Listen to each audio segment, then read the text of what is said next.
আমাকে যারা ছাত্রলীগপন্থী অফিসার তারা ইচ্ছা মতো ফুটবলের মতো, আমি একটা ফুটবল ডিবি কার্যালয়, আমি একটা ফুটবল ছিলাম, এইটুকু আপনাদেরকে বলি। আমাকে তো বাঁচতে দিবেন, আমাকে বলছে পঙ্গু করে দিবে ইলিয়াস আলীর মতো। সুস্থ শরীর, এই যে দাগ এখনো এই শুকায় নাই, এই এখনো শুকায় নাই। অনেকের কাছে মুসলেকা চায়, মুসলেকা যে বাইরে যেন রাজনীতি না করে। আর আমাকে বিশেষ করে, আমি কেন নির্বাচনে গেলাম না, 12 কোটি টাকা আমার অফার দিয়েছে, স্বরাষ্ট্রমন্ত্রী বাসায় নিয়ে গেছে।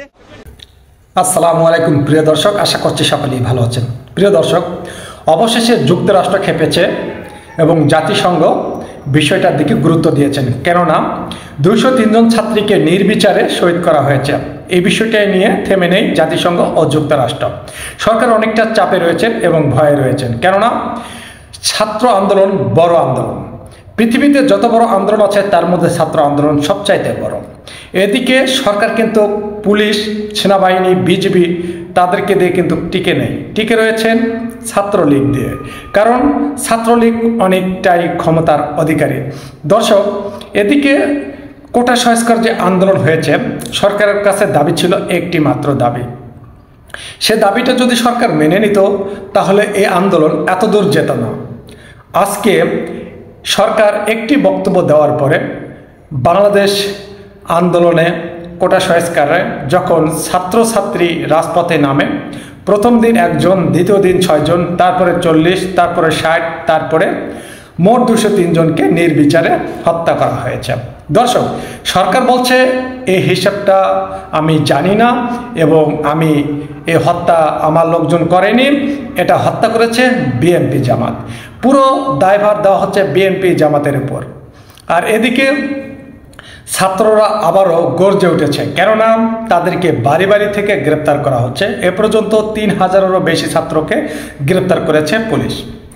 ছাত্ররা এক জায়গায় হতে পারছে না এবং শিক্ষার্থীদেরকে 5 জনকে নেওয়া হয়েছে হসপিটাল থেকে। কে কারা তুলে নিয়ে গেছে এটা জানে না। পরে জানা গেল ডিবি হারুন অর্থাৎ তারাওয়াতে 5 জন শিক্ষার্থী রয়েছে এবং সেখানে তাদের কাছ থেকে এই বিষয়গুলো জানার জন্য নিয়ে গেছেন ডিবি হারুন। তা দর্শক, এখন ইউনাইটেডের যে গাড়ি, সাধারণ গাড়িগুলো, সেনাবাহিনী কিন্তু সেটা ব্যবহার করেছে। যখন বহির্বিশ্ব যুদ্ধ লাগবে বাংলাদেশের সাথে, অন্য দেশ যখন যুদ্ধ লাগবে তখনই কিন্তু অনুমতি পাবে সেই সব গাড়িগুলো ব্যবহার করার। সেটি কি করেছেন তারা? শিক্ষার্থী আন্দোলন করছে, সেই আন্দোলনের সময় সেই সাধারণ গাড়িগুলো ব্যবহার করাতেই খেপেছেন হচ্ছে যুক্তরাষ্ট্র এবং জাতিসংঘ। দর্শক, জাতিসংঘের কাছে বিচার চেয়েছে, যুক্তরাষ্ট্রের কাছে বিচার চেয়েছে শিক্ষার্থীরা এবং বলেছে 203 জন শিক্ষার্থীকে যে হত্যা করা হয়েছে তার বিচার চাই। সরকার কাছে যে 9টি দাবি দিয়েছেন তার মধ্যে সরকার শুধু একটি দাবি মেনে নিয়েছে, সেটি কোটা সংস্কার। আর বাকি 8টি দাবি এখন পর্যন্ত মেনে নেননি। বাকি 8টি দাবি কি ছিল? যতগুলো জেলায় সংঘর্ষ হয়েছে, পুলিশ প্রশাসন ছিল, যতগুলো অফিসার আছে তাদেরকে পদ থেকে বহিষ্কার করতে হবে। তারপরে স্বরাষ্ট্রমন্ত্রী ওবায়দুল কাদেরকে পদ থেকে বহিষ্কার করতে হবে। যতগুলো ছাত্রের ওপর মামলা দেওয়া হয়েছে সে মামলা প্রত্যাহার করতে হবে। যতগুলো ছাত্রকে গ্রেপ্তার করা হয়েছে সেগুলোকে বেকসুর খালাস দিতে হবে।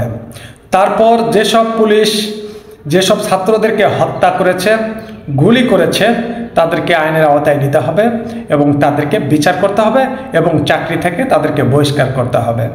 যেসব শিক্ষার্থী মারা গিয়েছেন তাদেরকে প্রতি মাসে একটা অনুদান দিতে হবে এবং সেটা দিয়ে যাতে তার পরিবার চলতে পারে। এভাবে অনেকগুলো ধাপ অর্থাৎ 9টি দফা দিয়েছে সরকারকে। তার ভিতরে সরকার একটি মেনে নিয়েছেন, বাকিগুলো মেনে নেয়নি, কারণ সরকার অনেকটা চাপে রয়েছে। পুলিশ প্রশাসনেরা গণগ্রেপ্তার করছে বিএনপি, জামায়াত, শিবির ও ছাত্রকে। গতকাল নিউজে দেখলাম 17 বছর বয়সী একটি ছেলেকে গ্রেপ্তার করা হয়েছে এবং 5 দিনের রিমান্ড দেওয়া হয়েছে। দর্শক, যারা ফেসবুকে ভিডিও আপলোড করেছে, সরকারের বিপক্ষে কথা বলেছে, তাদেরকেও গ্রেপ্তার করা হচ্ছে। ভিপি নূরকে গ্রেপ্তার করা হয়েছে এবং 5 দিনের রিমান্ড দেওয়া হয়েছে। তাকে কারাগারে অনেকটাই তার উপরে অমানবিক নির্যাতন করা হয়েছে, তার স্ত্রী নিউজ পোর্টালে সাক্ষাৎকারে বলেছেন। এদিকে তারেক রহমান অর্থাৎ বাংলাদেশে একজন মধু ব্যবসায়ী তারেক, তিনিও স্লোগান দিয়েছিল সরকারকে, মানে ছাত্রের পক্ষে, তাকেও গ্রেপ্তার করা হয়েছে। আর এ পর্যন্ত 3,000-এরও অর্থাৎ 3,500 শিক্ষার্থীকে গ্রেপ্তার করা হয়েছে। তাদের নামে মামলা দিয়েছে আওয়ামী লীগের নেতাকর্মীরা। ছাত্র এবং শিক্ষার্থীরা বলছেন যে আমাদের দাবি সরকারকে মেনে নিতে হবে। যতক্ষণ না আমাদের দাবি সরকার মেনে নেবে ততক্ষণ না আমরা আমাদের আন্দোলন চালিয়ে যাব। সরকার তিনি তার বিপরীত দিকে যাচ্ছে, এটা ছাত্ররা বলেছে যে রাজপথে যেসব আন্দোলন হয়েছে এটি উপর থেকে তাদের মিছিলে হামলা করা হয়েছে, তাদের নির্দেশে নির্বিচারে আজ এই 6 থেকে 7 দিনে অনেক শিক্ষার্থীকে দুনিয়া থেকে বিদায় করেছে। দর্শক, ছাত্রছাত্রী এখন পর্যন্ত তারা মাঠে রয়েছেন এবং তারা বলছেন যে আমাদের দাবি মেনে নিতে হবে। যতক্ষণ না দাবি মেনে নিতে হবে আমরা রাজপথ থেকে যাব না বা ছাড়ব না। তা দর্শক, আপনাদের মতামত অবশ্যই কমেন্ট বক্সে লিখে জানাবেন। আবারও দেখা হবে নতুন কোনো ভিডিওতে। আল্লাহ হাফেজ।